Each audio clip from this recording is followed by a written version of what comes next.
Hi guys, welcome back to the channel. बात करेंगे mid cap Nifty की। Monday को मिड कैप की एक्सपायरी है। आइए देख लेते हैं कैसे आप ट्रेड कर सकते हैं, क्या इंपॉर्टेंट लेवल्स होने वाले हैं।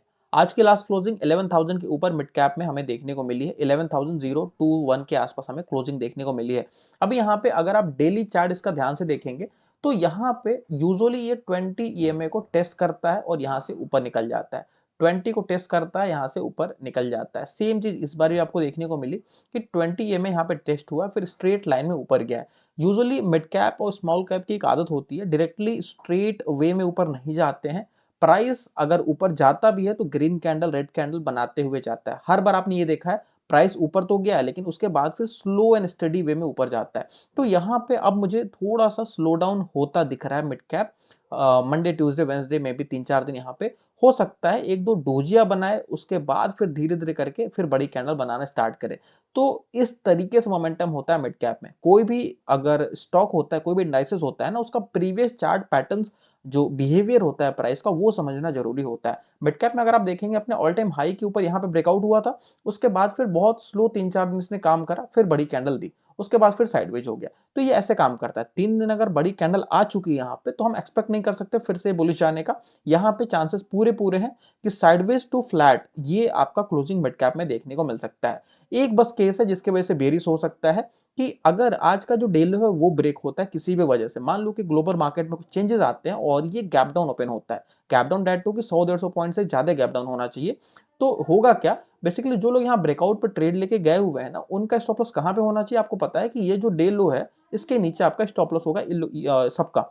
तो अगर ये सारे लेवल्स नीचे की साइड ब्रेक होना स्टार्ट होते हैं ना, किसी भी वजह से, गैप डाउन की वजह से, तो यहाँ पे पैनिक क्रिएट होगा और फिर से ये वापस से हो सकता है कि 20 ईएमए को टेस्ट करने आ जाए। तो ये एक बेरिश सिनेरियो होगा गैप डाउन का। रादर इसके अलावा बाकी सारे जो केसेस हैं वो फ्लैट टू बुलिश में ही जाने वाले हैं। तो यहाँ पे आपका जो आज की कैंडल है वो थोड़ा सा स्ट्रांग बना हुआ है। नाउ यहाँ पे सिंपल रखेंगे। लेट्स से प्राइस आज हमें यहाँ क्लोज होते दिखा हुआ है। आज का हाई कितना? 11,040 के आसपास है। तो प्राइस अगर लेट्स से फ्लैट ओपन होता है, 5-10 मिनट होल्ड करता है और आज का हाई ये क्रॉस होगा, तो हम ट्रेड तो कर सकते हैं, लेकिन आई विल रिकमेंड कि 50% क्वांटिटी में आप काम करेंगे। बिकॉज मैंने आपको डेली चार्ट पे दिखाया कि ओवर स्टेज हो चुका है, तो चांसेस पूरे पूरे हैं कि ऊपर जाने के बाद भी ये नीचे आ सकता है। तो साइडवेज भी प्लान करना बुलिश के साथ साथ। कंप्लीटली बुलिश ऐसा मार्केट दिखेगा, इसकी उम्मीद थोड़ी सी मुझे कम दिख रही है। मार्केट आपको बुलिश दिख सकता है, लेकिन हो सकता है कि स्लो एंड स्टडी ऐसे करके ये ऊपर जाए। तो उस अकॉर्डिंग अपनी क्वांटिटी को प्लान करेंगे। सेकंड केस, अगर ये गैप डाउन ओपन होता है लेट्स से कि 10,950 के आसपास इधर कहीं, तो वेट करेंगे 5 मिनट चार्ट में। अगर ये प्राइस एक्शन बनाना शुरू करता है तो फिर हम हाफ क्वांटिटी शॉर्ट मारेंगे। सेकंड क्वांटिटी हमारी जब जाएगी 10,920 के नीचे, मतलब कि आज का जो डे लो है, लोगों का स्टॉप लॉस बेसिकली इसके नीचे है। तो सिंपल है ना, अगर उनका स्टॉप लॉस हिट होगा तो फिर शॉर्ट कवरिंग एक बार देखने को आपको मिल सकती है, लॉन्ग अनवाइंडिंग।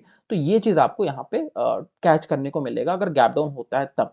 बाकी दोनों केसेस में फ्लैट होने वाला है, कुछ ज्यादा एनालिसिस करने के लिए है नहीं। बाकी सारी चीज आपको मैंने डेली चार्ट पे बता दी। लेवल्स नोट कर लेना। लेवल्स हमारे पास जो है सपोर्ट के लिए 10,920 का है और रेजिस्टेंस हमारे पास अभी 11,000 क्रॉस हो चुका है। तो 11,000 के ऊपर 11,150, 11,200 ये सारे रेजिस्टेंस होने वाले हैं मंडे के लिए।